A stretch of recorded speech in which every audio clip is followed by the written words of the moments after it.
మొదటి సమూయేలు గ్రంథము 7వ అధ్యాయం 2వ వచనం నుండి. మందసము కిర్యత్యారీములో ఉండిన కాలము 20 సంవత్సరములాయెను. ఇశ్రాయేలీయులందరూ యెహోవాను అనుసరింప దుఃఖించుచుండగా సమూయేలు ఇశ్రాయేలీయులందరితో ఇట్లనెను, మీ పూర్ణ హృదయంతో యెహోవా యొద్దకు మీరు మల్లుకొనిన ఎడల అన్య దేవతలను అస్తరోతు దేవతలను మీ మధ్య నుండి తీసివేసి పట్టుదల కలిగి యెహోవా తట్టు మీ హృదయములను త్రిప్పి ఆయనను సేవించుడి. అప్పుడు ఆయన ఫిలిష్తీయుల చేతిలో నుండి మిమ్మును విడిపించును. అంతటా ఇశ్రాయేలీయులు బయలు దేవతలను అస్తరోతు దేవతలను తీసివేసి యెహోవాను మాత్రమే సేవించిరి.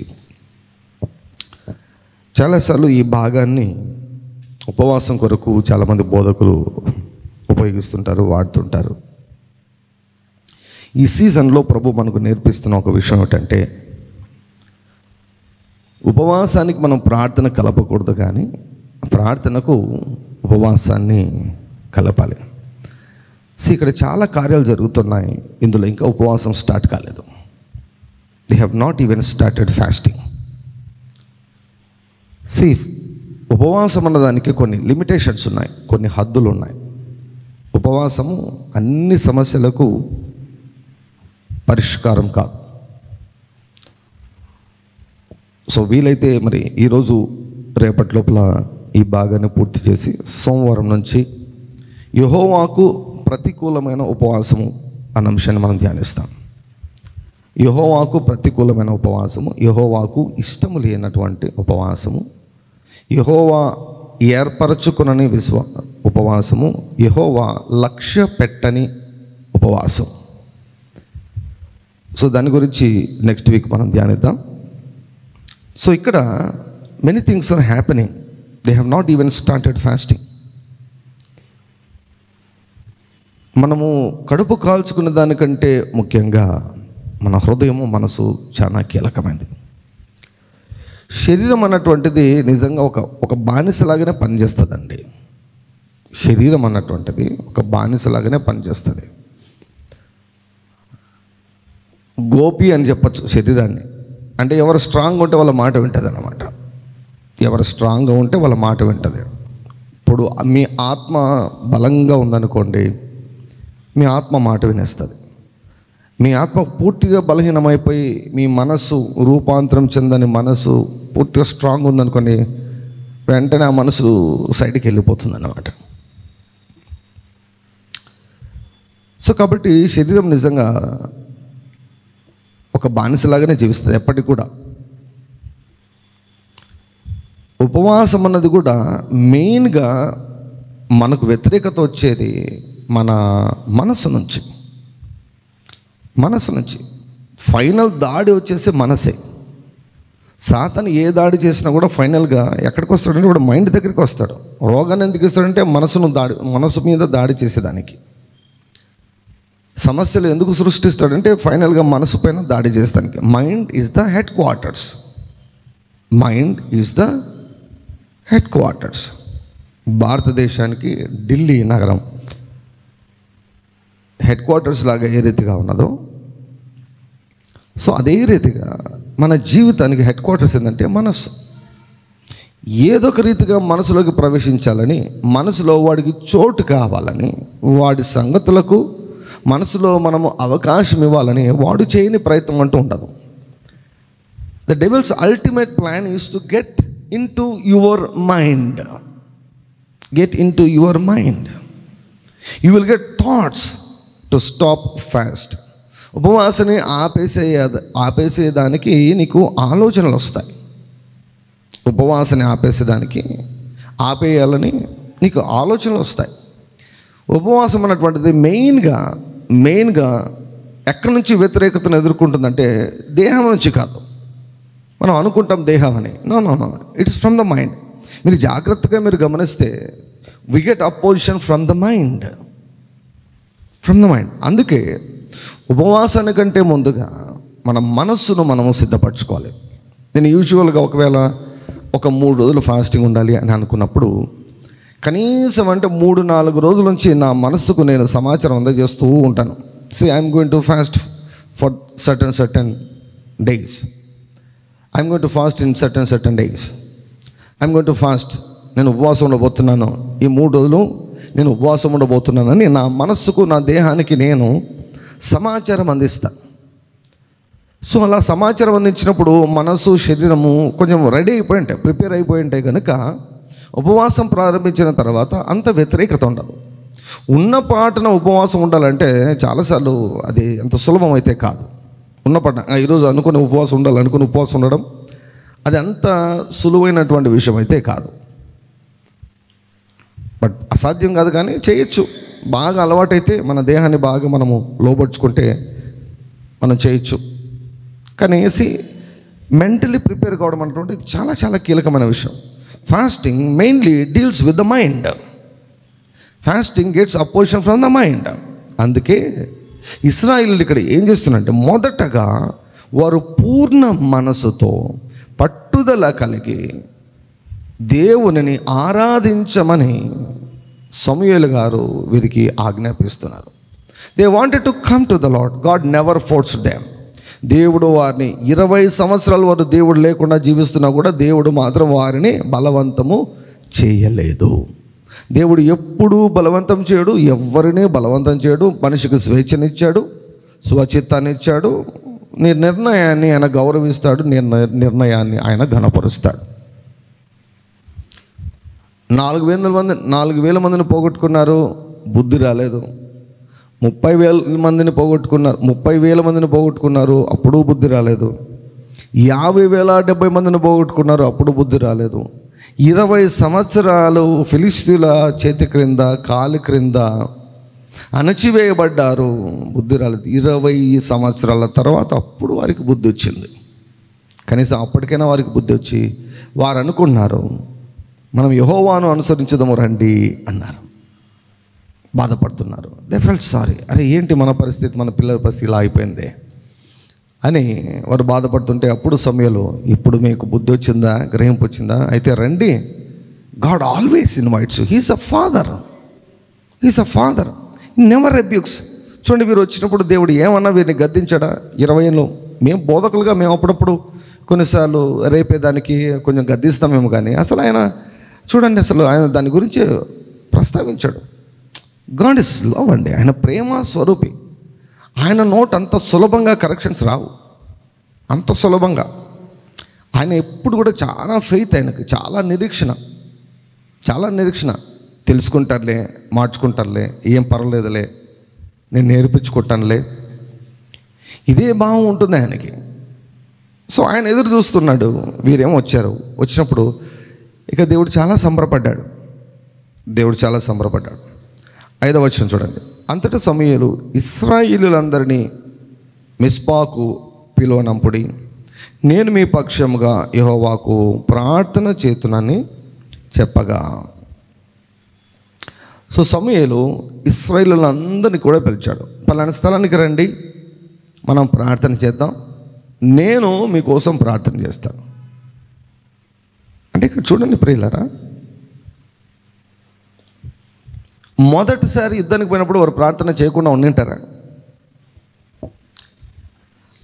దేవుణ్ణి విజయం కావాలని అడగకుండా ఉండింటారా? రెండవసారి యుద్ధానికి పోయినప్పుడు అడగకుండా ఉండింటారా? పని చేయలేదు. ఇప్పుడు సమూయేలు చెప్తున్నాడు, రండి, now you are ready, you come and I will pray for you. అందరూ కూడా వచ్చేసేయండి అని సమాజానికి ఆహ్వానం చేశాడు. సో కార్పొరేట్ ప్రేయర్, ప్రార్థనకు పిలుస్తున్నాడు. ప్రార్థనకు రమ్మని పిలిస్తే 6వ వచనం చూడండి. వారు మిస్పాలో కూడుకొని నీళ్లు చేది యెహోవా సన్నిధిని కుమ్మరించి ఆ దినము ఉపవాసం ఉండి యెహోవా దృష్టికి మేము పాపాత్ములమని ఒప్పుకొనేది. మిస్పాలో సమూయేలు ఇశ్రాయేలీయులకు న్యాయము తీర్చుచూ వచ్చెను. First they came for prayer. So వారు ప్రార్థనకు వచ్చారు కనుక ఆ దినాన్ని వారు ఏమని చాటించుకున్నారంటే లెట్ us ఫాస్ట్ అన్నారు. దేవుడైతే ఉపవాసం ఉండి రండి అని చెప్పలేదు. సమూయేలు కూడా మీరు ఉపవాసం ఉండి రండి అని చెప్పలేదు. కానీ వీరు let us spend some quality time with God. పొద్దు నుంచి సాయంకాలం వరకు మామూలుగా ఇశ్రాయేలీల్లో ఉపవాసం అంటే పొద్దున 6 నుంచి సాయంకాలం 6 వరకు అనమాట, 12 గంటలు. That is fasting time. ఇశ్రాయేలీలు ఉపవాసం చేసేది అట్లే, పొద్దున 6 నుంచి సాయంత్రం 6 వరకు వారు 12 గంటలు ఉపవాసం చేస్తారు. సో ఆ 12 గంటలు వీరు డిసైడ్ చేసుకున్నారు let us abstain from food. పిల్లరా, చాలాసార్లు ఉపవాసం ఉండడం ద్వారా మనము దేవుని యొక్క సన్నిధిలో ఎక్కువగా గడిపేదానికి ఎక్కువ గడిపేదానికి మనం తీర్మానం చేసుకోవాలి. ఉపవాసం ఉన్నప్పుడు అంటే వంట చేయడం, తర్వాత తినడం, ఈ సమయం అంతా దేని కొరకు వెచ్చించాలి? ప్రార్థనకు వెచ్చించాలి. అంటే ఇక వేరే ధ్యాస లేకుండా, భోజనం పైకి మనసు వెళ్ళకుండా, లోకం పైకి మనసు వెళ్ళకుండా, సోషల్ మీడియా వైపు మనసు వెళ్ళకుండా ఆ 12 గంటలు దేవుని యొక్క సన్నిధిలో గడిపేదానికి మనం తీర్మానించుకోవాలి. సో వీరు మొదటగా దేవునే సేవిస్తాము, యెహోవానే సేవిస్తామని తీర్మానం చేసుకున్నారు. రెండవది పనికిరాని దేవతలను, ఆ చిత్రాలను తీసిపడేశారు. మూడవది సమూయేలుకు లోబడుతున్నారు. సమూయేలు ఏం చెప్తే మేము చేస్తామన్నారు. సో మిస్పాకు రండి అంటే అక్కడికి వారు వచ్చి అక్కడ కూడుకున్నారు. ఈ ప్లేస్లోనే యుద్ధం జరిగింది. ఈ ప్లేస్లోనే వారు 1000 మందిని పోగొట్టుకున్నారు. అదే ప్లేస్లోనే ఇప్పుడు ప్రార్థన జరుగుతోంది. కుటుంబాలు కథలు వచ్చి వారు అన్నారు ఆ రోజు ఈరోజు మనం ఏం తినకూడదు, 6 గంటల తర్వాత తిందాం, దేవుని యొక్క సన్నిధిలో మనం గడుపుదామని వారి పాపములను వారు గుర్తు చేసుకొని, వారి మూర్ఖత్వాన్ని వారు గుర్తు చేసుకొని దేవుని యొక్క సన్నిధిలో నీళ్లు చేది కుమ్మరించారంటే దాని అర్థం ఏమిటంటే వారు తమ హృదయాన్ని కుమ్మరించారు. కుమ్మరించడం అంటే lord we are sorry, lord we are very sorry, lord we are very sorry, lord. యెషయా గ్రంథం 53లో ఉంటుంది కదా, ప్రతివాడు తనకిష్టమైన త్రోవకు తొలగెను. You need not commit sin. నువ్వేం పెద్ద పాపాలు చేయాల్సిన అవసరం లేదు. నీకు నచ్చినట్లు జీవిస్తుంటే అదే పెద్ద పాపం. రిబెలియస్నెస్, దట్స్ రిబెలియస్నెస్, తిరుగుబాటు స్వభావం అది. నాకు నచ్చినట్లు నేను మాట్లాడతా, నాకు నచ్చినట్లు నేను ఆలోచిస్తా, నాకు నచ్చింది నేను చూస్తా, నాకు నచ్చింది నేను తింటా, నాకు నచ్చినట్లు తింటా, నాకు నచ్చిన వాళ్ళతో సహవాసం చేస్తా, నాకు నచ్చిన చోటుకి వెళ్తా నేను. వీఆర్ డైడ్ విత్ క్రీస్తు కూడా మనము మరణించినటువంటి వారం, జీవించేవారంట. పౌలు అంటారు తమ కొరకు కాక తమను ప్రేమించి తమ కొరకు ప్రాణం అర్పించిన దేవుని కుమారుని ఎందరి విశ్వాసంలో జీవించాలి అంట. We need to live for Christ. అంటే మనము నీళ్లు తాగినా యేసయ్య కొరకు త్రాగాలి, భోజనం చేసినా యేసయ్య కొరకే భోజనం చేయాలి. Whatever we do we need to do it for the kingdom of God. పౌలు అంటాడు మనము బ్రతికినా ఆయన కోసమే, మరణించిన ఆయన కొరకే. That is the power of love. So they poured out their heart in the presence of God. ఒక వర్షంలో ఏముంటుందంటే రోజంతా కన్ఫెషన్ చేస్తున్నారంట. ఇప్పుడు మనము మన పాపల చిట్టంతా చెప్పుకుంటూ కూర్చోవలసిన అవసరం లేదు. మనం ఒక పాజిటివ్ కన్ఫెషన్ చేయొచ్చు. రోజంతా మాట్లాడుతూనే ఉన్నారు, రోజంతా వారు కుమ్మరిస్తూనే ఉన్నారు. సో ఉపవాసం ఉన్నటువంటి టైంలో దేవుని యొక్క సన్నిధిలో గడపడం అన్నటువంటిది చాలా ప్రాముఖ్యం. సో వీరు ప్రార్థనకు పశ్చాత్తాపానికి ఉపవాసాన్ని కలిపారు. ఉపవాసానికి ప్రార్థనను పశ్చాత్తాపాన్ని కలపలేదు. So the key thing here is prayer and repentance. They changed their direction. వారు తమ డైరెక్షన్ను వారు మార్చుకున్నారు. ఏ ప్రాంతంలో వారు నష్టాన్ని అనుభవించారో అదే ప్రాంతంలో దేవుని యొక్క సన్నిధిలో తమ్మును తాము తగ్గించుకొని దేవుని యొక్క సన్నిధిలో పశ్చాత్తాపపడి దేవుని యొక్క సహాయము వేడుకునే దానికి వారు కూడుకున్నారు. So such thing should happen in every one's life. ప్రతి ఒక్కరి జీవితంలో ఎటువంటి అనుభవం అన్నటువంటిది ఖచ్చితంగా ఉండి తీరుతుంది. మనం అందరం మనుషులం కదా, ఖచ్చితంగా ఉండి తీరుతుంది. ఖచ్చితంగా దేవుని కొరకు సమయాన్ని వెచ్చించి ఆయన సన్నిధిలో కూర్చొని, Lord I'm sorry, so far I have live like this, from today onwards I don't want to live like this Lord. నీవు లేకుండా నేను జీవించాను, స్వబుద్ధిని ఆధారం చేసుకుని జీవించాను, రీజనింగ్ ప్రకారం నేను జీవించాను అయ్యా.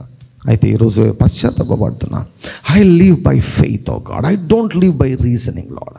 నా కళ్ళు చూసినట్లుగా, నా మనసుకు నచ్చినట్లుగా, నా చెవులు విన్నట్లుగా వాటి మీద ఆధారపడి నేను జీవించానయ్యా. I live by faith. అబ్రాహాముతో దేవుడు ఏమన్నాడు? 99 సంవత్సరాల వయసులో అబ్రహాం ఉన్నప్పుడు ఏమన్నాడండి? నేను సర్వశక్తి కలిగినటువంటి దేవుడను, నా సన్నిధిలో నిందారహితుడవై నడుచుకున్నాను. అబ్రహాం ఏంటి? నరహత్య చేశాడా? వ్యభిచారం చేశాడా? ఏం చేశాడు అబ్రహాము? ఏం చేశాడు? గొడవ పడ్డాడా? కలహాలతో ఆయన ఏమైనా కాపురం చేశాడా? ఏం చేస్తున్నాడు? నింద ఒక పరలోకము అబ్రహాం మీద ఒక నింద వేసింది, ఒక బ్లేమ్ వేసింది. Yes Abraham, you are not trusting me, you have quit trusting me.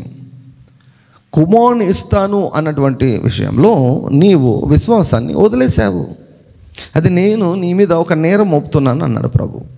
So నా సన్నిధిలో నిందారతుడవై జీవించు అన్నాడు. Hallelujah. So not leading a faith life is sin. విశ్వాస సహితము కానిది ఏదో అదే పాపం. ఎవరు తప్పించుకుంటారండి? మన డెఫినేషన్లు వేరేమో పాపానికి. ఆ ఫలాన్ని చేస్తే పాపము, ఇది చేస్తే పాపము. There are spiritual sins and physical sins. Physical sins అన్నటువంటివి బయటికి నీట్గా కనపడితే తెలుస్తాయి. స్పిరిచువల్ సిన్స్ అస్సలు కనపడవు, దేవునికి మాత్రమే తెలుస్తాయి. స్పిరిచువల్ సిన్స్, విశ్వాస సహితం కానిదేదో అదే పాపం. సో అబ్రహాం అప్పుడు పశ్చాత్తాపడ్డాడు. లార్డ్, రీజనింగ్ ప్రకారము జీవించాను, వదిలేశానయ్యా, ఇక ఇది జరగదని వదిలేశాను, కానీ ఇప్పుడు నేను నమ్ముతానయ్యా అని అబ్రహాము దేవుడు చెప్పిన మాట మీద ఏకాగ్రతతో, ఏక మనస్సుతో విశ్వాసం ఉంచి ఆ వాగ్దాన ఫలాన్ని అబ్రహాము పొందుకున్నారు. So we need to make a decision. Lord, I trust your word. నీ వాక్యం పైన నేను ఫోకస్ చేస్తాను. మిగిలినవన్నీ బ్లర్ అయిపోవాలయ్యా. మిగిలినవన్నీ ఏవి సరి కనిపించకూడదు.